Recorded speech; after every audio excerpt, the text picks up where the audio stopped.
여보, 내일 공사 마감만 끝내고 바로 갈게. 남편은 은하의 손을 꼭 잡으며 그렇게 말했습니다. 수술 당일 아침이 되었습니다. 전화는 단 한 통도 오지 않았습니다. 마취해서 겨우 눈을 뜬 은하의 핸드폰에는 부재중 전화 대신 남편의 문자가 기다리고 있었습니다. 이혼 서류 보냈다. 조용히 도장 찍어. 은하는 그 문자를 읽으며 눈물 대신 계산기를 꺼냈습니다.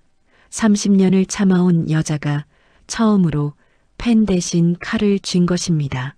그런데 남편은 끝내 몰랐습니다. 자신의 회사를 살린 돈의 진짜 주인이 바로 그 아내였다는 것을. 시청하시기 전 구독과 좋아요 꼭 부탁드립니다. 새벽 6시였습니다. 병원 복도는 아직 어스름했고 청소부의 대걸레 소리만이 긴 통로를 따라 울렸습니다. 서은아는 6인실 창가 침대에 앉아 무릎 위 손을 가지런히 모으고 있었습니다. 수술 전 금식으로 속이 텅 비어 있었지만 손은 이미 움직이고 있었습니다. 침대 옆 탁자 위 물컵을 조금 더 안쪽으로 밀었습니다. 휴지곽을 반듯하게 세웠습니다. 사용한 이쑤시개가 담긴 작은 봉지를 집어 쓰레기통에 버렸습니다. 아무도 부탁하지 않은 일이었습니다. 그저 오랜 습관이었습니다. 누군가 불편하지 않도록 먼저 치우는 일이 몸에 배어 있었습니다. 26에 시댁에 들어온 뒤 30에 가까이 그렇게 살아왔습니다. 은하의 나이는 56이었습니다. 아침마다 가장 먼저 일어나 부엌에 불을 켰고 밤이면 가장 늦게 불을 끄는 사람이었습니다. 남편 강도연은 지방 중견 건설사 대표였습니다. 회사 일이 바쁘다는 이유로 집안일을 들여다본 적이 없었습니다. 시어머니 박정숙은 82살이었습니다. 건강 염려증과 자존심이 동시에 강한 분이었고 은하를 며느리보다 가정부에 가깝게 여겼습니다. 시아버지는 몇 해 전 뇌졸중으로 쓰러진 뒤 요양병원에 계셨습니다. 병문안도 대소변 처리도 입원 서류 갱신도 전부 은하가 도맡았습니다. 은하의 하루는 늘 남의 시간표로 채워져 있었습니다. 자신의 몸이 이상하다는 것을 처음 느낀 건 2달 전이었습니다. 아랫배가 묵직하게 당기는 느낌이 반복되었고 피로가 쌓이는 속도가 달랐습니다. 병원에 가야 한다는 생각은 있었습니다. 그러나 시어머니 정기검진이 먼저였고 시아버지 요양병원 방문이 그 다음이었고 남편 출장 뒷바라지가 그 뒤였습니다. 은하의 차례는 좀처럼 오지 않았습니다. 결국 쓰러지듯 응급실에 실려간 뒤에야 진단을 받았습니다. 자궁근종, 크기가 커서 수술이 필요하다고 했습니다. 은하는 의사 앞에서 고개를 끄덕이면서도 속으로 먼저 계산했습니다. 시어머니 식사는 누가 챙기나? 시아버지 요양병원 면회는 언제 가야 하나? 남편한테는 어떻게 말하나? 자신의 수술보다 남의 일정이 먼저였습니다.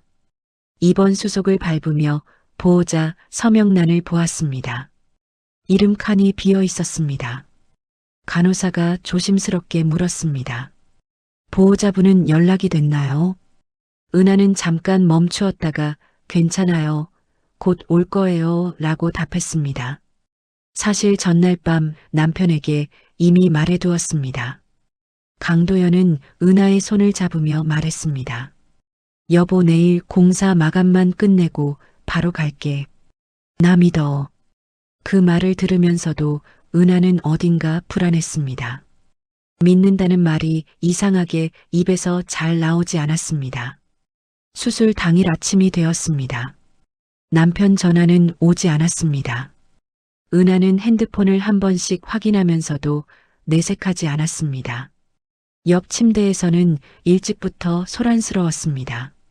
환자의 남편이 커피를 사들고 들어오면서 여보 많이 떨려 괜찮아 하고 말했고 딸이 엄마 손을 꼭 잡은 채 울먹이면서 빨리 나와야 해 하고 속삭였습니다. 아들은 의사를 붙잡고 꼼꼼히 질문을 이어갔습니다. 그 모습을 은하는 병실 커튼 사이로 보았습니다. 보려 하지 않았지만 자꾸 눈이 갔습니다. 수술실로 이동하는 시간이 되었습니다. 은하는 혼자 휠체어에 앉았습니다. 간호사가 차갑고 익숙한 손놀림으로 휠체어를 밀었습니다. 복도는 길었습니다. 형광등이 줄지어 지나쳤습니다. 옆 침대 환자는 가족 넷이 에워싸고 수술실 앞까지 함께 걸어왔습니다. 은하의 뒤에는 아무도 없었습니다. 수술실 문 앞에서 간호사가 잠깐요 하고 멈추며 차트를 확인했습니다. 보호자 서명란이 아직 비어 있네요. 은하는 잠시 그 빈칸을 내려다보았습니다. 그리고 나직하게 말했습니다. 제가 쓸게요. 환자 본인이 직접 보호자 서명을 채웠습니다. 수술실 문이 열렸습니다.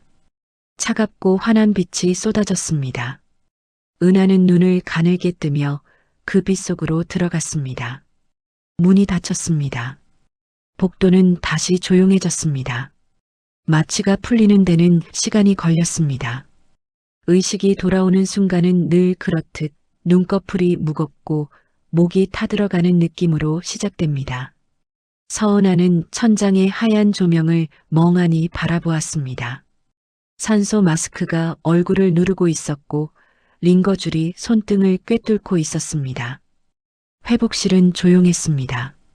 커튼 너머에서 간호사의 낮은 목소리와 기계음이 섞여 들렸고 은하는 그 낯선 소리들 속에서 한참이나 눈을 깜빡였습니다. 몸이 납처럼 무거웠지만 손가락은 본능적으로 움직였습니다.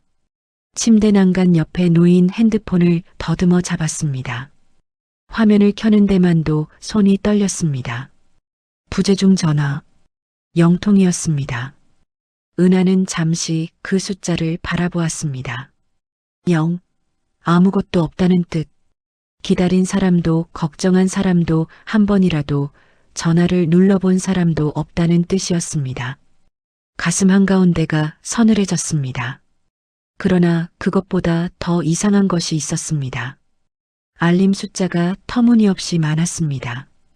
카카오 알림이 수십 개씩 쌓여 있었고 그중 맨 위에 발신자 이름이 선명하게 찍혀 있었습니다. 이수경. 은하는 손가락이 굳는 것을 느끼면서도 메시지를 열었습니다. 언니 미안해요. 근데 저희 오늘부터 부부예요. 문장 아래로 사진이 이어졌습니다. 은하는 처음에는 그 사진이 무엇인지 이해하지 못했습니다. 뇌가 거부하고 있었습니다. 눈은 분명히 보고 있었지만 뜻을 받아들이기까지 몇 초가 걸렸습니다. 사진 속 남자는 턱시도를 입고 있었습니다. 남편 강도연이었습니다. 그는 웃고 있었습니다. 환하게 자신 있게 아무 거리낌도 없이 웃고 있었습니다. 옆에 선 여자는 웨딩드레스를 입고 손을 흔들고 있었습니다. 하객이 있었습니다. 꽃이 있었습니다. 음악이 흘렀을 것입니다. 그 모든 장면이 오후 2시의 타임스탬프를 달고 있었습니다. 은하가 전신마취 속에서 생사를 넘나들던 바로 그 시간이었습니다. 은하의 손에서 핸드폰이 흘러내릴 뻔했습니다. 간신히 붙잡았습니다. 다음 사진을 넘겼습니다. 박정숙이었습니다. 시어머니가 이수경의 손을 두 손으로 꼭 쥐고 있었습니다.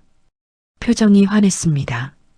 은하가 20해 동안 한 번도 받아본 적 없는 그 표정이었습니다. 시어머니는 이수경을 자기 며느리처럼 바라보고 있었습니다.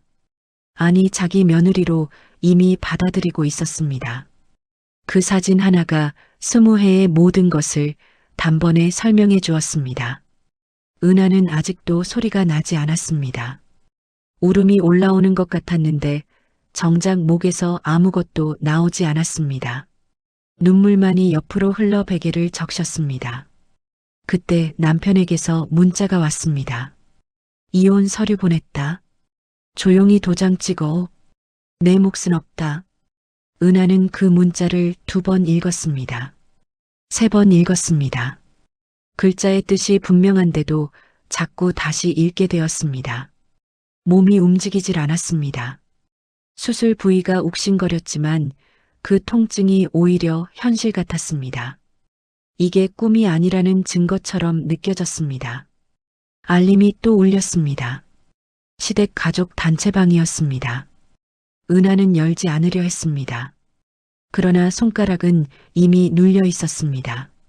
시어머니가 보낸 메시지가 먼저였습니다.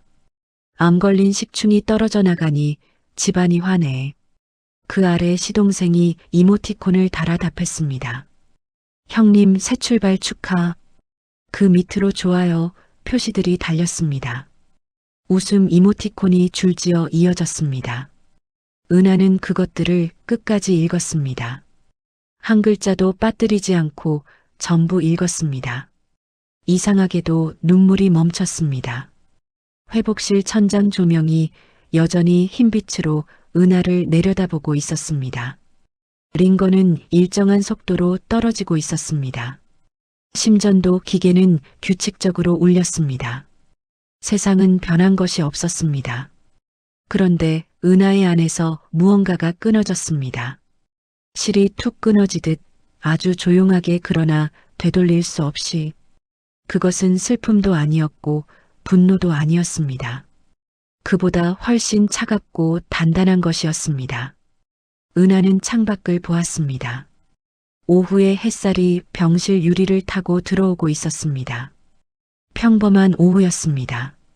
어디서는 아이가 태어나고 있을 것이고 어디서는 누군가 밥을 먹고 있을 것이고 남편은 지금쯤 웨딩 피로연에서 술잔을 들고 있을 것이었습니다. 은하가 수술실에서 살아 돌아왔다는 사실을 그 자리에 있던 누구도 기억하지 않았습니다. 아무도 궁금해하지 않았습니다. 은하는 핸드폰 화면을 껐습니다. 그리고 마음속으로 말했습니다. 울지 않겠다. 대신 계산하겠다. 그 문장은 감정이 아니었습니다. 결심이었습니다. 수십 년간 숫자를 다루던 사람의 뇌가 조용히 다시 돌아가기 시작하는 소리였습니다. 은하의 눈빛이 달라졌습니다. 눈물로 충혈된 눈 속에서 무언가 다른 것이 깨어나고 있었습니다. 은하는 병실 천장을 바라보았습니다.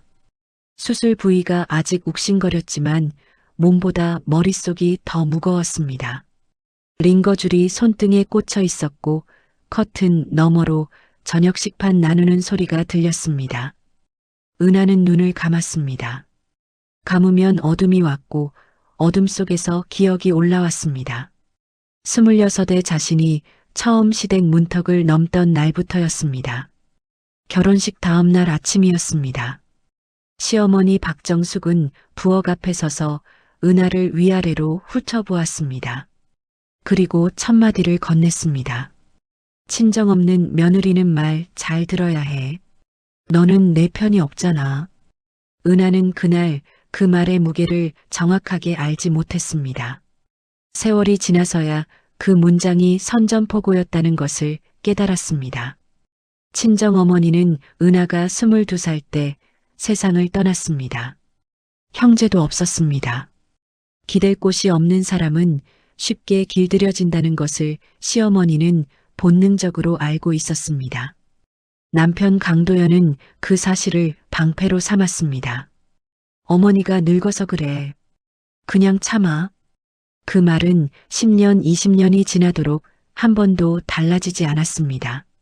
참으라는 말만 반복되었고 은하는 그때마다 실제로 참았습니다. 참는 것이 사랑이라고 믿었습니다. 참는 것이 가족을 지키는 방법이라고 믿었습니다. 시아버지가 쓰러진 것은 은하가 45이던 해였습니다. 뇌졸중이었습니다. 병원 응급실에서 나온 의사가 앞으로 거동이 어려울 수 있다고 설명했습니다. 시어머니는 그 자리에서 조용히 은하를 돌아보았습니다. 말은 하지 않았습니다. 눈빛으로 이미 다 말해버렸습니다. 간병은 그날부터 은하의 몫이 되었습니다. 아무도 결정한다고 말하지 않았습니다. 그냥 그렇게 되었습니다. 은하가 새벽에 일어나 기저귀를 갈았습니다.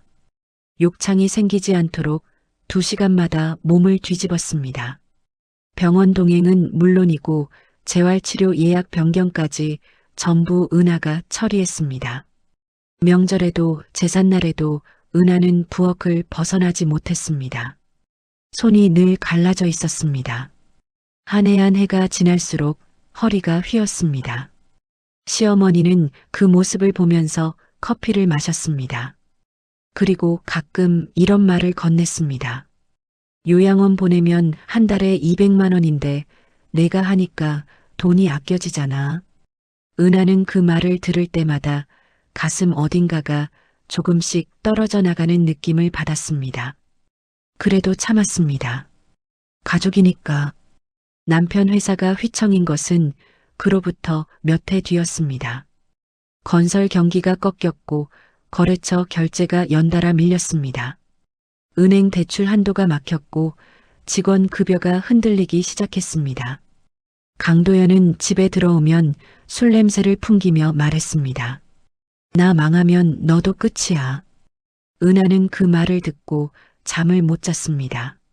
남편이 걱정되어서가 아니었습니다. 가족이 흩어질까봐 두려웠습니다.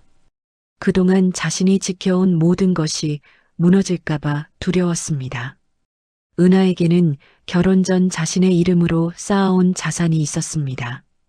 대기업 계열 투자회사에서 회계와 리스크 관리를 담당했던 시절의 경력과 그 시절 모아둔 돈이었습니다.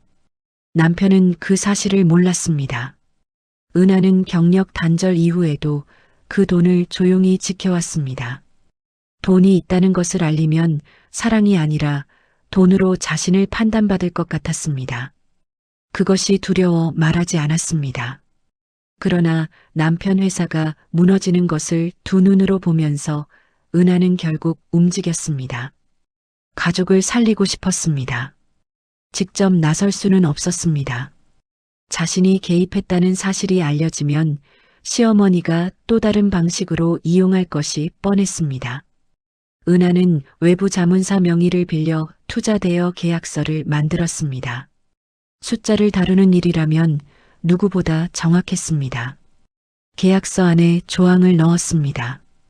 대표자의 비도덕적 행위 또는 배신 행위 발생 시 즉시 전액 회수, 연 15% 복리, 담보권 실행 가능. 그 조항을 쓸 때 은하는 설마라고 생각했습니다.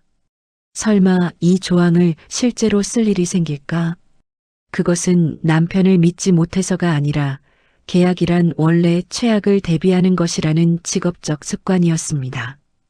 회사는 살아났습니다.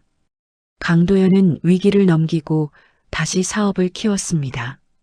그 자금줄의 실체를 단 한 번도 의심하지 않았습니다. 덕분에 시어머니는 백화점을 다녔고 시동생은 용돈을 받았고 남편은 차를 바꿨습니다. 은하는 그 모든 것을 지켜보면서 아무 말도 하지 않았습니다. 괜찮다고 생각했습니다. 가족이 웃으면 그걸로 충분하다고 생각했습니다. 그런데 은하가 아프자 달라졌습니다.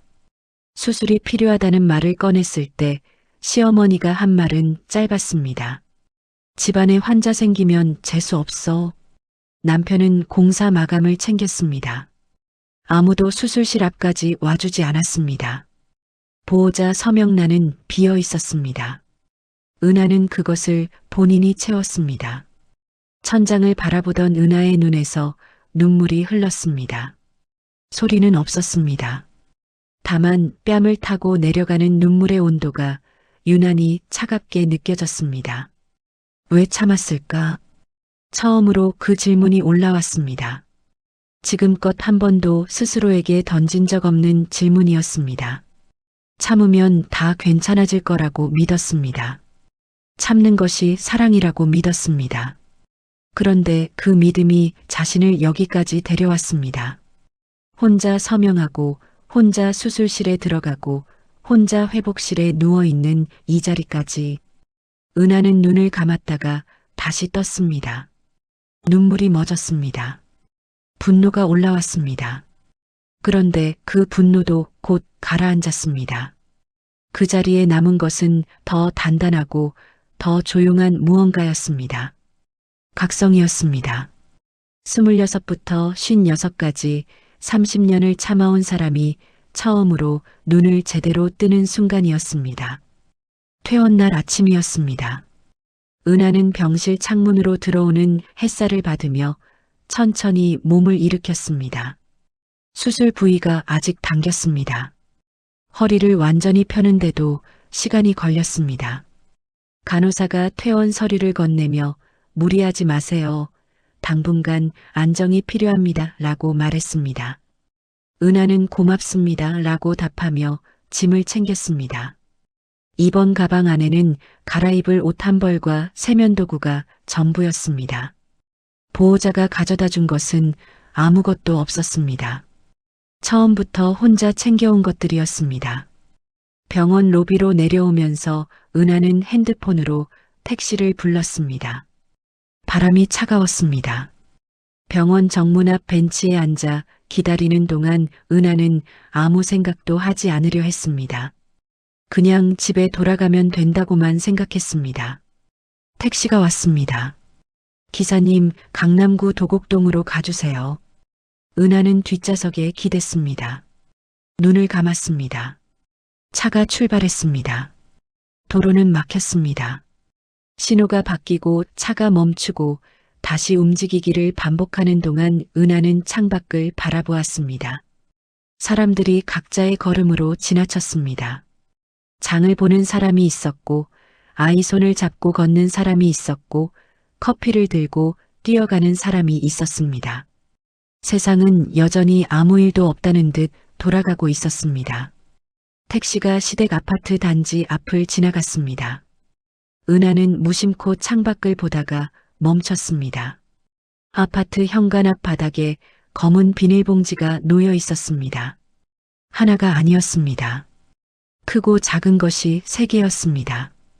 은하는 처음에는 누군가 버린 쓰레기인 줄 알았습니다.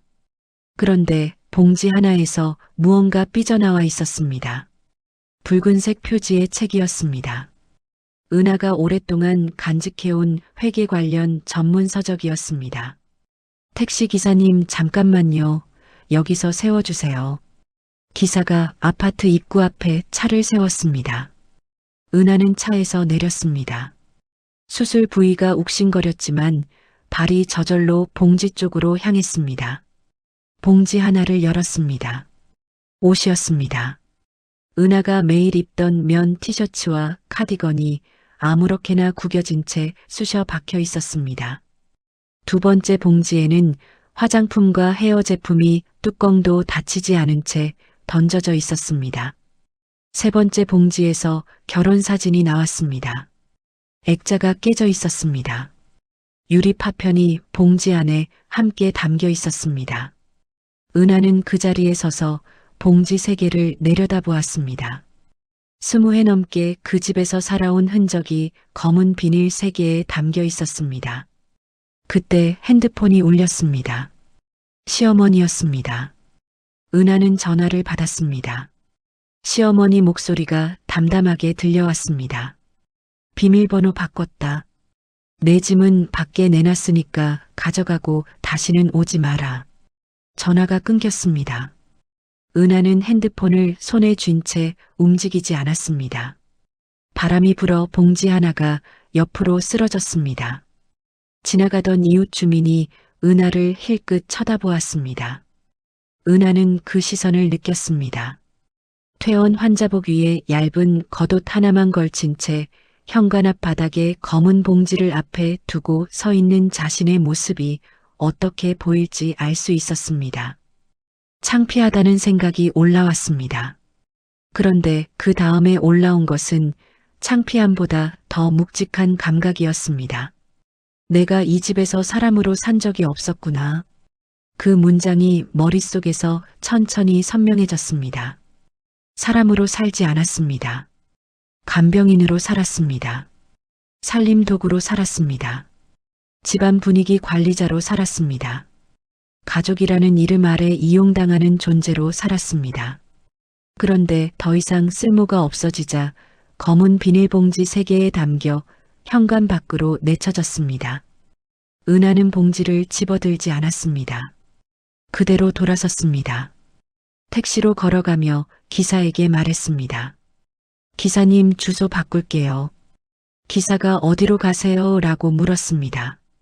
은하는 잠시 눈을 감았다가 떴습니다. 주소를 말했습니다. 강남구 역삼동이었습니다. 시댁도 아니고 남편이 아는 곳도 아닌 주소였습니다. 택시가 다시 출발했습니다. 은하는 뒤를 돌아보지 않았습니다. 아파트 현관 앞 검은 비닐봉지 3개가 바람에 흔들리고 있었지만 은하의 눈은 앞을 향하고 있었습니다. 그 비밀 공간에는 남편 회사의 목줄이 들어 있었습니다. 은하만 알고 있는 서류들이 기다리고 있었습니다. 역삼동 오피스텔은 조용했습니다. 엘리베이터가 열리고 은하는 익숙한 손놀림으로 현관 비밀번호를 눌렀습니다. 딸깍 소리와 함께 문이 열렸습니다. 안으로 들어서자 오랫동안 사람이 없던 공간 특유의 정갈한 냄새가 났습니다. 은하는 불을 켜지 않았습니다. 커튼 사이로 들어오는 오후 햇살만으로 충분했습니다. 이 공간은 결혼 전부터 은하의 이름으로 유지해온 곳이었습니다. 시어머니도 남편도 존재를 몰랐습니다. 은하가 유일하게 자기 자신으로 있을 수 있는 장소였습니다. 소파에 앉는 대신 바로 책상 앞으로 걸어갔습니다. 서랍 맨 아래 칸을 열었습니다. 두꺼운 서류철이 나왔습니다. 겉표지에는 아무 이름도 적혀 있지 않았습니다. 은하는 그것을 두 손으로 천천히 꺼내 책상 위에 올려놓았습니다. 눈을 감았습니다. 기억이 올라왔습니다. 남편 회사가 무너지던 해였습니다. 강도연은 매일 밤 술을 마셨습니다. 소주병이 식탁 아래 쌓였고 눈은 풀려 있었습니다. 어느 날 밤 남편은 식탁 앞에 앉아 두 손으로 머리를 감싸며 말했습니다. 나 망하면 너도 끝이야. 그 말이 협박인지 하소연인지 알 수 없었습니다. 은하는 그 자리에서 아무 말도 하지 않았습니다. 그냥 빈 소주잔을 치우고 물컵을 가져다 놓았습니다. 그러나 마음속에서는 이미 계산이 시작되고 있었습니다. 가족을 살리고 싶었습니다. 그것은 분명한 마음이었습니다. 하지만 자신이 직접 나선다는 것을 들키고 싶지 않았습니다. 돈이 있다는 사실이 알려지면 그때부터 자신은 아내가 아니라 자금줄이 될 것이 분명했습니다. 시어머니는 그것을 본능적으로 이용할 것이었습니다. 남편도 다르지 않을 것이었습니다. 그래서 은하는 우회했습니다. 오래된 동료의 이름을 빌려 외부 자문사 명의로 계약서를 만들었습니다. 투자 및 대여 계약이었습니다. 은하는 그 계약서 안에 3가지 조항을 넣었습니다. 첫째, 대표자의 비도덕적 행위 또는 배신 행위 발생 시 즉시 전액 회수. 둘째, 연 15% 복리 적용. 셋째, 담보권 실행 가능. 조항을 쓰면서 은하는 이것이 실제로 쓰일 일은 없을 거라고 생각했습니다. 설마라는 단어가 마음 한편에 있었습니다. 그것은 의심이 아니라 경험에서 나온 직업적 습관이었습니다. 계약이란 원래 최악의 상황을 상정하고 만드는 것이었습니다. 은하는 대기업 계열 투자회사에서 그 원칙을 철저히 배운 사람이었습니다. 결혼과 함께 경력이 단절된 뒤에도 그 감각은 사라지지 않았습니다. 다만 쓸 곳이 없었을 뿐이었습니다. 자금이 투입된 뒤 회사는 숨을 돌렸습니다. 거래처 결제가 정리되었고 직원 급여가 정상화되었습니다. 강도연은 다시 활기를 되찾았습니다. 그 돈의 출처를 단 한 번도 캐묻지 않았습니다. 외부 투자자가 들어왔다는 설명을 그대로 받아들였습니다. 시어머니는 그 무렵부터 백화점 쇼핑을 재개했습니다. 시동생은 용돈을 두둑하게 받았습니다. 남편은 외제차를 샀습니다. 은하는 그 모든 것을 바라보면서 밥을 하고 빨래를 하고 시아버지 기저귀를 갈았습니다. 아무것도 달라지지 않았습니다. 아무도 고맙다고 하지 않았습니다. 어떻게 보면 당연한 일이었습니다. 그들은 은하가 한 일을 알지 못했으니까요. 은하는 눈을 떴습니다. 서류철을 펼쳤습니다. 계약서 원본이 깔끔하게 정리되어 있었습니다. 도장이 찍혀 있었고 서명이 있었습니다. 담보 물건 목록도 첨부되어 있었습니다. 은하는 손끝으로 서류 표면을 천천히 쓸었습니다. 종이가 서늘했습니다. 그리고 낮게 말했습니다. 그때는 살리고 싶어서였는데 이제는 끝내기 위해 쓰겠어. 그 말은 혼잣말이었지만 단단했습니다. 감정이 아니었습니다. 결정이었습니다. 창밖으로 저녁 해가 기울고 있었습니다. 오피스텔 안은 조용했습니다. 은하는 서류철을 덮지 않고 그대로 펼쳐둔 채 의자에 등을 기댔습니다. 눈빛이 고요했습니다. 폭풍 전의 수면처럼 아무것도 흔들리지 않았습니다. 다음 날 아침이었습니다. 은하는 오피스텔 책상 앞에 앉아 핸드폰을 들었습니다. 전화를 건 곳은 법무법인이었습니다. 수년 전부터 개인 자산 관리를 맡겨온 변호사였습니다. 상대가 전화를 받자 은하는 차분하게 말했습니다. 내일 아침 9시에 전액 회수 통보 진행해 주세요. 거래처에는 신용 리스크 공지 넣어 주시고 은행 담보권 실행 절차도 바로 착수해 주세요. 변호사가 확인하듯 되물었습니다. 지금 바로 진행할까요? 은하는 잠시도 망설이지 않았습니다. 네, 지금 바로요. 전화를 끊었습니다. 손이 떨리지 않았습니다. 가슴이 두근거리지도 않았습니다. 그냥 오래된 일을 마무리하는 사람의 얼굴이었습니다. 다음 날 오전 9시가 되었습니다. 강도연 건설 대표이사 앞으로 등기우편이 도착했습니다. 봉투를 열면 한 장짜리 문서가 나왔습니다. 투자금 전액 회수 및 담보권 실행 통보, 상환 기한 7일, 담당자 서명과 법인 측인이 선명하게 찍혀 있었습니다. 강도연은 그 문서를 받아들고 처음에는 실수라고 생각했습니다. 비서에게 확인을 시켰습니다. 비서가 돌아와 말했습니다. 대표님 진짜 맞습니다. 강도연은 즉시 자문사 쪽에 전화를 걸었습니다. 연결된 상대는 냉담했습니다. 계약서대로 진행합니다. 사유가 뭔지 알 수 있습니까? 계약서 조항을 확인하시면 됩니다. 그것뿐이었습니다. 전화가 끊겼습니다. 강도연은 수화기를 쥔 채 굳었습니다. 그 시각부터 전화가 쏟아지기 시작했습니다.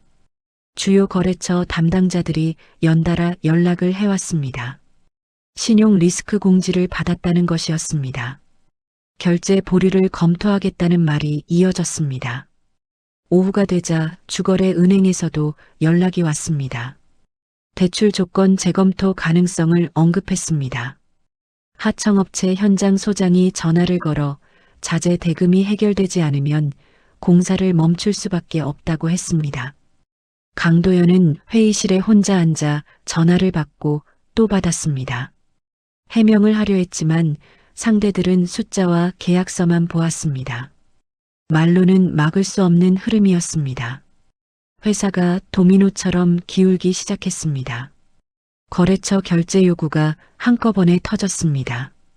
은행 대출 회수 검토 공문이 날아들었습니다. 하청업체 2곳이 공사를 중단했습니다. 직원 급여 지급일이 다가오고 있었지만 통장 잔고는 버티기 어려운 수준이었습니다. 소문은 빠르게 퍼졌습니다. 강도연 건설이 위기라는 말이 업계 안에 돌기 시작했습니다. 그날 오후 백화점에 있던 시어머니 박정숙은 계산대 앞에서 카드가 정지되는 경험을 했습니다. 점원이 조심스럽게 말했습니다. 어머니 카드가 승인이 안 나는데요. 박정숙은 얼굴이 붉어졌습니다. 다른 카드를 꺼냈습니다. 그것도 마찬가지였습니다. 주변 손님들이 힐끗거렸습니다. 박정숙은 물건을 두고 나왔습니다. 주차장으로 내려가는 내내 손이 떨렸습니다. 아들에게 전화를 걸었습니다. 강도연은 전화를 받지 않았습니다. 한편 이수경은 뉴스를 빠르게 읽는 사람이었습니다. 업계 소문에 민감했고 숫자에 본능적으로 반응했습니다. 강도연 건설이 흔들린다는 말이 들리자 이수경의 태도가 달라졌습니다. 전화 횟수가 줄었습니다. 답장 속도가 느려졌습니다. 강도연이 불안한 목소리로 전화를 걸면 이수경은 짧게 답했습니다. 오빠 나 이런 거 감당 못해요. 강도연은 그 말의 뜻을 이미 알고 있었습니다. 알면서도 인정하고 싶지 않았습니다. 사흘이 지났습니다. 이수경에게서 마지막 메시지가 왔습니다. 미안해요. 그것뿐이었습니다. 이후 전화를 받지 않았습니다.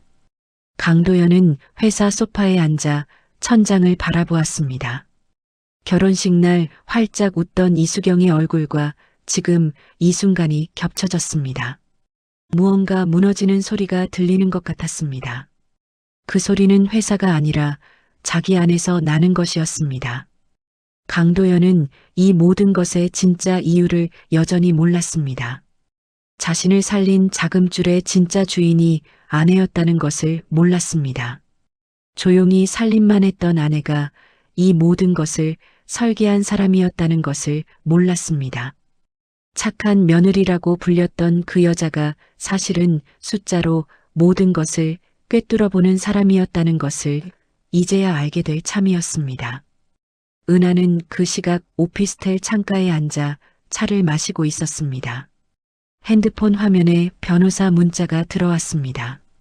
절차 정상 진행 중입니다. 은하는 문자를 확인하고 핸드폰을 내려놓았습니다.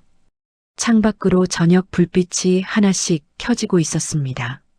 소리 없이 세상이 바뀌고 있었습니다. 2주가 지났습니다. 강도연 건설 공사 현장 두 곳이 완전히 멈췄습니다. 타워 크레인이 움직이지 않았고 인부들이 떠났습니다. 현장 입구에는 공사 중단 안내문이 붙었습니다. 업계 사람들은 그 사진을 찍어 돌렸습니다. 강도연 건설 위기라는 말이 더 이상 소문이 아니라 사실로 굳어졌습니다. 강도연은 매일 아침 사무실에 출근했지만 할 수 있는 일이 없었습니다. 거래처는 연락을 끊었고 은행은 문서만 보냈습니다. 직원들은 눈치를 보며 조용히 이력서를 고쳐 쓰고 있었습니다. 오랫동안 함께 일했던 부장이 사직서를 내밀었습니다. 강도연은 그것을 받아들면서 아무 말도 하지 못했습니다. 붙잡을 명분이 없었습니다. 사직서가 하나씩 쌓였습니다. 회의실에 혼자 앉아 서류를 넘기다가 멍하니 창밖을 바라보는 시간이 길어졌습니다. 전화벨이 울릴 때마다 가슴이 내려앉았습니다. 좋은 소식은 한 통도 없었습니다. 이수경은 이미 없었습니다. 마지막 메시지 이후 전화를 받지 않았고 거주하던 오피스텔도 비어 있었습니다. 강도연이 찾아갔을 때 경비원은 며칠 전 이삿짐이 나갔다고 말했습니다. 강도연은 오피스텔 로비 의자에 한참 앉아 있었습니다. 웨딩드레스를 입고 환하게 웃던 얼굴이 떠올랐다가 사라졌습니다. 그것도 돈이 있을 때의 이야기였습니다. 돈이 사라지자 사람도 사라졌습니다. 결혼식 날 함께 웃던 하객들도 연락이 끊겼습니다. 체면과 돈이 전부라고 믿으며 살아온 사람의 곁에는 결국 체면과 돈이 없어지면 아무것도 남지 않는다는 것을 강도연은 로비 의자에 앉아서야 깨달았습니다. 시어머니 박정숙은 그 무렵부터 전화를 자주 걸어왔습니다. 처음에는 아들에게 걸었습니다. 강도연이 받지 않거나 짧게 끊으면 다음에는 시동생에게 걸었습니다. 시동생도 마찬가지였습니다. 카드가 연달아 정지되었고 아파트 관리비 자동이체가 실패했습니다. 박정숙은 그제야 상황의 심각성을 몸으로 느끼기 시작했습니다. 백화점 대신 동네 마트를 갔습니다. 계산할 때 카드가 될지 안 될지 가슴이 두근거렸습니다. 그 느낌이 낯설고 무서웠습니다. 평생 며느리를 부려먹으며 풍족하게 살아온 사람이 처음으로 불안이라는 감각을 배우는 시간이었습니다. 그러던 어느 날 오후였습니다. 박정숙은 오랫동안 누르지 않던 번호를 찾았습니다.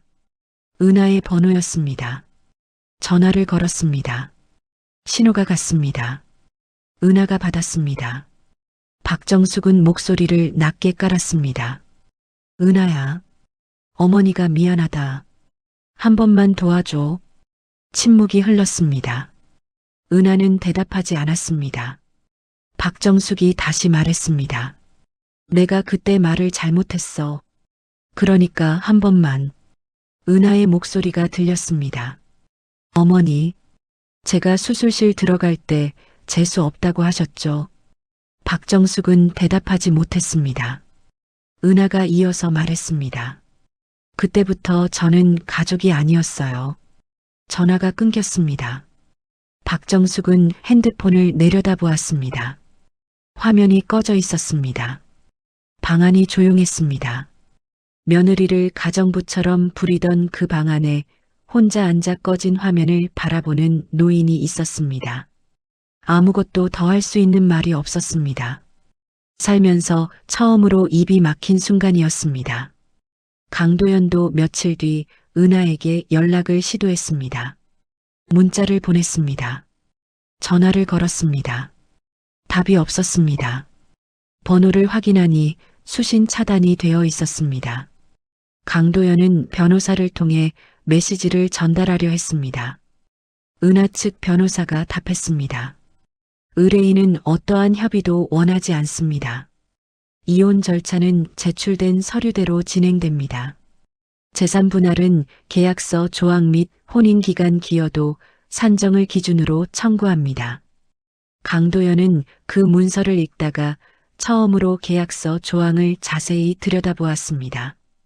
대표자의 비도덕적 행위 또는 배신 행위 발생 시 즉시 전액 회수, 연 15% 복리, 담보권 실행 가능.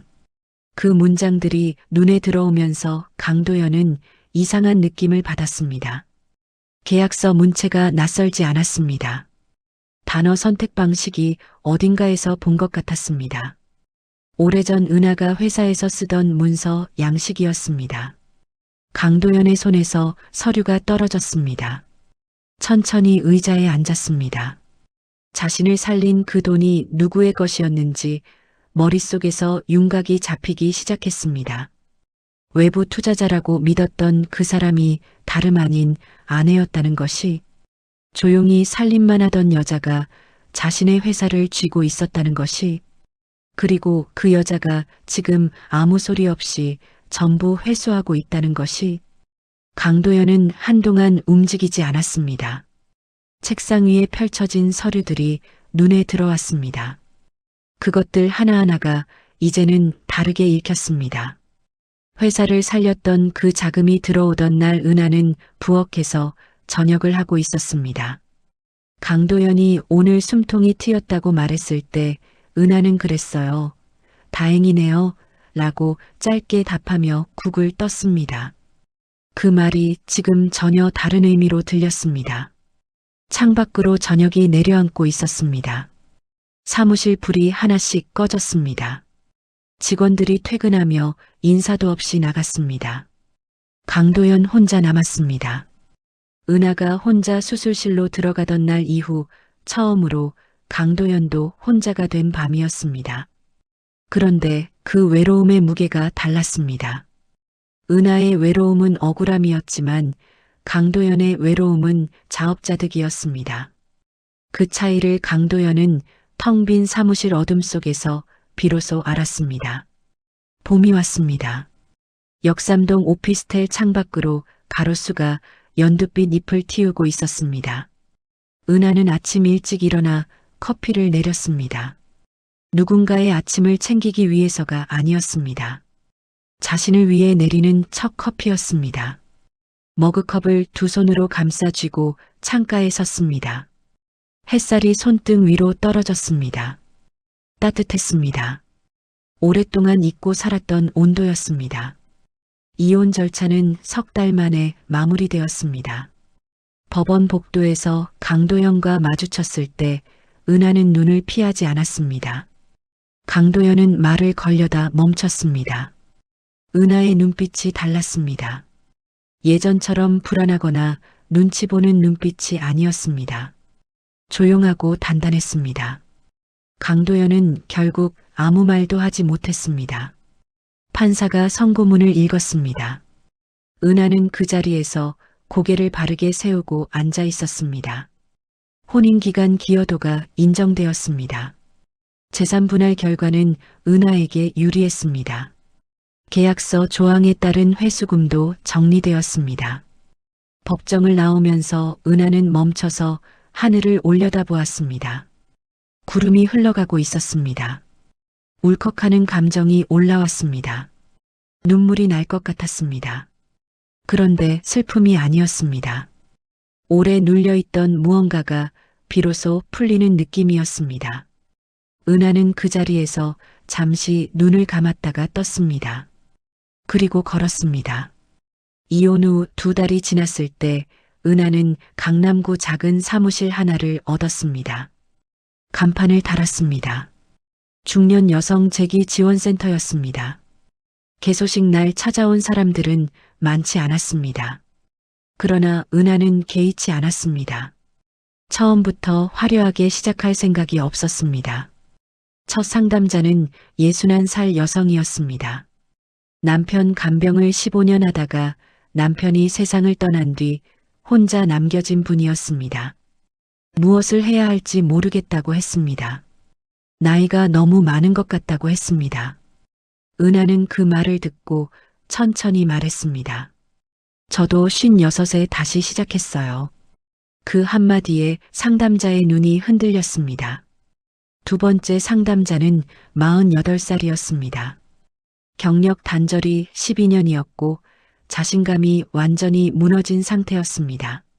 세 번째는 가정폭력 피해자였습니다. 경제적 통제를 오래 받아온 분이었습니다. 은하는 그 사람들 앞에 앉았습니다. 조언을 먼저 하지 않았습니다. 먼저 들었습니다. 끝까지 들었습니다. 그리고 말했습니다. 지금 여기 오신 것만으로도 이미 용기 있는 거예요.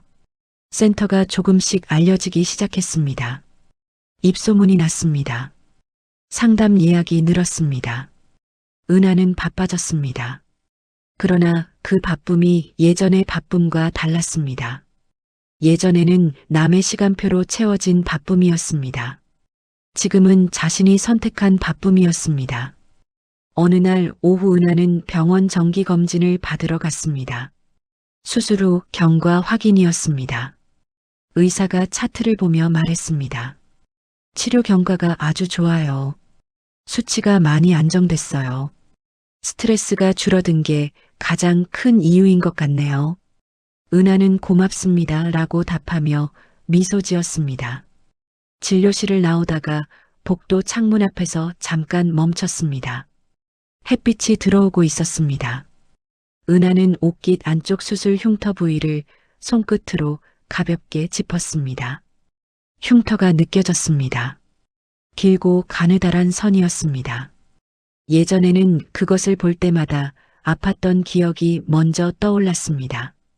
혼자 수술실에 들어가던 날, 보호자 서명란을 본인이 채우던 순간, 회복실에서 부재중 전화 영통을 확인하던 그 시간이. 그런데 지금은 달랐습니다. 은하는 조용히 말했습니다.